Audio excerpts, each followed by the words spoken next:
A very good morning all of you. So in our last class we have discussed about the healthcare as well as the role of the government in the healthcare services. So today we'll start with a new topic, that is types of services. Healthcare has different meaning in different countries and depends on the level of economic development as well, right? And according to it only, there are two categories, there are two types of services. One is public healthcare service and the other is private healthcare service. And today we'll start with a topic, public healthcare service. Public healthcare services are the services or the healthcare services provided by the government. The public healthcare system consists of primary health centers, also in short it is written as capital P, capital H, capital C, primary health centers, and the dispensaries in the rural areas and hospitals in towns and cities. Means public health care centres या services जो हैं वो services होती हैं जो हमको government provide करता है, और वो ही बहुत ही चीप रेट्स होते हैं या फिर बिल्कुल ही फ्री होते हैं. जैसे in case if you talk about Kanpur, there is a Hallett जो हॉस्पिटल है हमारा, वो हमारा गवर्नमेंट हॉस्पिटल, हम उसको बोलते हैं ना सरकारी अस्पताल है. तो वहां पर क्या होता है, आपको सारी सर्विसेज प्रोवाइड की जाती हैं, but the only thing is that आपको बहुत ही चीपर रेट्स पे चीजें मिलती हैं, चीपर रेट्स पे सर्विसेज प्रोवाइड की जाती हैं. और ऐसी सर्विसेज जो आपको गवर्नमेंट के द्वारा प्रोवाइड की जाती, गवर्नमेंट के थ्रू प्रोवाइड की जाती हैं, उनका रेट हमेशा private sector, private health care centres से हमेशा कम होता है, so that each and every sector of the society can get it properly.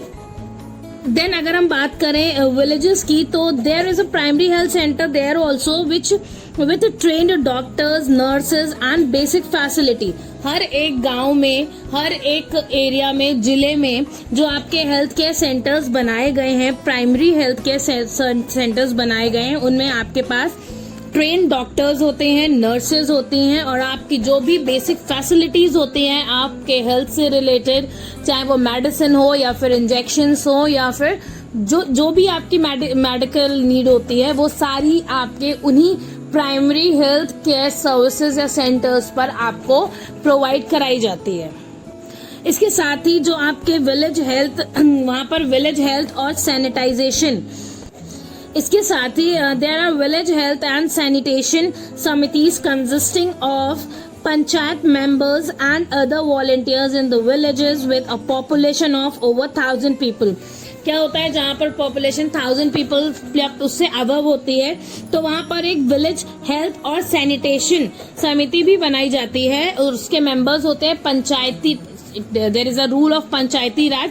तो जहाँ पर पंचायत के लोग होते हैं 5 लोग, वो 5 major people who are the decision making body, वो लोग इस समिति के मेंबर होते हैं. एज वेल एज उनको जितना भी काम होता है अपने विलेजेस में, कुछ वॉलंटियर्स यानी कुछ लोगों को इलेक्ट करके जो अपनी स्वयं की इच्छा से यानी कि खुद की मर्जी से अपने आप को वॉलंटियर करते हैं, आगे आकर काम करते हैं, उनको लेकर उस चीज को मैनेज कराते हैं. और ये जो समितिज होती हैं, विलेज हेल्थ एंड सैनिटेशन समितिज, इनको जो ग्रांट्स, इनको जो पैसा मिलता है मेंटेनेंस का और इनकी सर्विसेज प्रोवाइड करने का, वो आपकी गवर्नमेंट प्रोवाइड करती है.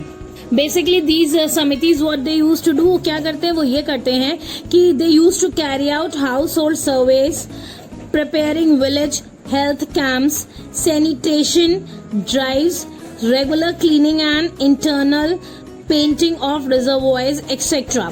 मीन्स कि ये लोग सर्वेस कैरी आउट करते हैं कि कितने लोग बीमार हैं. अगर कोई इन केस सपोज आजकल COVID-19 is very much in is spreading all over, so they use to do the surveys. अगर कोई आ रहा है बाहर से, कोई जा रहा है, कोई बीमार है, कोई मतलब each and everything they use to survey according to the government. उनको एक एक डिटेल रखनी होती है. उसके बाद जब भी गवर्नमेंट मांगता है, they have to provide that detail. इसके साथ ही जो भी सैनिटेशन एंड रिजर्वॉयर्स हैं, उनको प्रॉपर मेंटेन करने के लिए भी ग्रांट्स उनको गवर्नमेंट देती है. इसके साथ ही एक बहुत ही इम्पोर्टेंट ऑर्गेनाइजेशन या फिर कह सकते हैं एक ऑर्गेनाइजेशन ही है जो एक हमारे अवेयरनेस के लिए वर्क कर रहा था, बेसिक हेल्थ केयर इश्यूज के अवेयरनेस के लिए। हम सब ने नाम सुना होगा आशा। आशा का फुल फॉर्म क्या होता है? Accredited social health activist.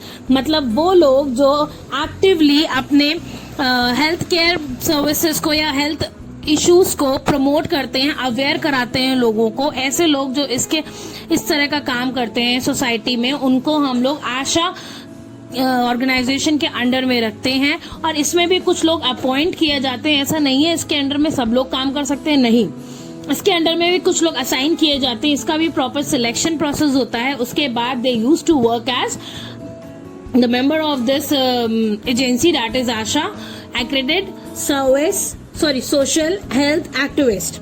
इसके अंडर में वर्क करते हैं और पीपल्स को, पर्सन्स को, विलेजर्स को अवेयर कराते हैं डिफरेंट हेल्थ इश्यूज के बारे में। लाइकवाइज क्या होता है कि जो हमारी गवर्नमेंट है उसने हर जगह पर गवर्नमेंट हॉस्पिटल्स को बनाए हुए हैं और उसको प्रॉपर फंक्शनिंग में भी रखती है। सारी चीजें, बेसिक फैसिलिटीज जो है, doctors, nurses, everything they are providing. और ये हर डिस्ट्रिक्ट में मिलेगा आपको। ऐसा नहीं है कि एक ही डिस्ट्रिक्ट में, हर डिस्ट्रिक्ट में आपको एक गवर्नमेंट हॉस्पिटल जरूर मिलेगा which is providing its services for free और in cheaper rates, right. But what happens, but still आपके जो विलेजेस में या डिस्ट्रिक्ट या कह सकते हैं रूरल एरियाज में जो आपके हॉस्पिटल्स हैं या फिर पब्लिक हेल्थ सेंटर्स हैं, उनमें उतनी ज्यादा अच्छी फैसिलिटीज नहीं हो पा रही हैं जितना कि आपकी सिटीज के हॉस्पिटल्स में है। और यही रीजन है कि जब भी कोई सीवियर या फिर बहुत सीरियस इलनेस होती है तो जो जो रूरल के लोग हैं वो आपके अर्बन हॉस्पिटल यानी कि सिटी के हॉस्पिटल्स में आकर अपना ट्रीटमेंट कराते हैं। Now our next topic is private healthcare services. This is the second type of healthcare services. ये क्या होती हैं? Private healthcare services are those services provided by private individuals and institutions. In recent years या recent time जो private health care facilities हैं वो बहुत ही ज्यादा पॉपुलर हो चुकी हैं. People use to prefer private health care services over the public health care services. Reason is that कि पब्लिक हेल्थ केयर सर्विसेज से लाख गुना बेटर फैसिलिटीज आपका प्राइवेट हेल्थ केयर सर्विसेज देता है. They are speciality and super specialty private hospitals offering better infrastructures and facilities. यही एक main reason है कि लोग पब्लिक के ऊपर आपके प्राइवेट सेक्टर को प्रेफर करते हैं. The number of private hospitals and doctors has over the years increased multifold and stands today at about 7,500 hospitals, more than 3 lakh doctors, more than 1,05,000 chemists providing medicines in top 120 cities of the country. And this data was recorded in 2010. Means 2010 में ये data था. So now it's 2020. तो सोचो कितना ज़्यादा manifold, कितना ज़्यादा doctors, हमारे स्पेशलिस्ट डॉक्टर्स जो हैं वो इंक्रीज हो चुके हैं. हमारी नर्सेज, वेल ट्रेन नर्सेज हैं हमारे पास, और साथ ही हमारे पास एक डिग्री होल्डर एंड परफेक्ट जिसको बोलते हैं अपने काम में, ऐसे केमिस्ट हैं हमारे पास. And that's why the private sector is much better than the public sector. इसके साथ ही जो private nursing homes and doctors clinic have also mushroomed all over the country, specially in the urban areas. They attract more people because compared to the government hospitals, they mostly provide efficient, clean and prompt services. क्या होता है, जो doctors आपके हैं जो private sectors में अपनी working services provide कर रहे हैं, उसके साथ ही वो प्राइवेट बैठते भी है, जिसको बोलते हैं ना कि डॉक्टर के घर पे जाके दिखा लो, वो यही होता है प्राइवेट सर्विसेज जो आपके डॉक्टर्स आपको प्रोवाइड करा रहे हैं. Equity in healthcare. The concept on principles of equity in healthcare must be understood properly. And what is basically health equity? Health equity means giving patients the care they need when they need it. और ये भी कह सकते हैं कि health equity means providing care that does not very in quality because of personal characteristics such age gender, ethnicity, geographic location and socio economic status. And एक चीज जो हमें बहुत अच्छे से क्लियर होनी चाहिए वो ये है कि इक्विटी और इक्वालिटी दो डिफरेंट वर्ड्स होते हैं और इनका डिफरेंट मीनिंग होता है। ऐसा नहीं है कि हम इक्विटी की जगह पे इक्वालिटी और इक्वालिटी की जगह पे इक्विटी वर्ड यूज कर सकते हैं। नो, इक्विटी मीन्स होता है फेयरनेस, न्याय नीति, निष्पक्षता, जबकि इक्वालिटी का मीन्स होता है बराबरी, similarity, right? So both the terms are very different and one need to understand the difference, ठीक है? So firstly let us understand what is equity in health care. Firstly is कि equity is value based and focuses on the distribution of available resources judiciously. कहने का मतलब ये है कि हमारी जो इक्विटी है उसको वो वैल्यू बेस्ड होती है और उसका फोकस होता है distribution of available resources. Means जो हेल्थ केयर सेंटर्स पे रिसोर्सेज हैं उनकी प्रॉपर अवेलेबिलिटी होनी चाहिए हर एक पर्सन को, चाहे वो रूरल एरिया से हो या फिर अर्बन एरिया से।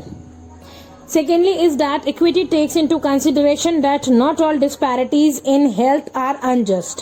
कहने का मतलब ये है कि जो इक्विटी आपके हेल्थ केयर सेंटर्स पर होती है वो हमेशा ही गलत हो, ये जरूरी बिल्कुल भी नहीं है। मीन जो डिसिमिलैरिटीज, असमानता आपके हेल्थ केयर सेंटर्स में फॉलो हो रही होती है, इट्स नॉट इम्पॉर्टेंट कि वो गलत हो। कभी कभी ये चीजें according to the future of the nations भी कैरी ऑन की जाती हैं। Thirdly, there are differences in nutritional status or immunization levels between boys and girls. Then equity focuses on equal rights and opportunities. It is truly said that health is as much dependent on basic amenities and social condition of the people as it is on the healthcare services. कहने का मतलब ये है कि आपके जो government और private sectors होते हैं वहाँ पर जो भी चीजें होती हैं वो हमेशा ही अनजस्ट हो, ये बिल्कुल भी जरूरी नहीं है, क्योंकि इक्विटी का प्रिंसिपल वहाँ पर फॉलो होता है। रेयर ऑफ द रेयर ऐसा होता है कि आपकी इक्विटी ना देखी जाए, वहां पर आपके जो distribution of the available resources हैं without the discrimination of gender, caste, religion etcetera, इस अकॉर्डिंग किया जाता है। Because doctors profession is a very noble profession and in this profession they don't discriminate the peoples based on their caste, religion और sex, right? I hope this chapter 2 role of government in the healthcare services must be clear to you all, and if there is any confusion then do let me know. I will definitely going to solve your doubts and confusions, but before that you have to go through the whole chapter properly. सारे चीजों को ध्यान से समझें, बार बार video को सुने, audio को सुने, ताकि आपको चीजें और अच्छे से समझ में आए। Okay, thank you and have a very nice day.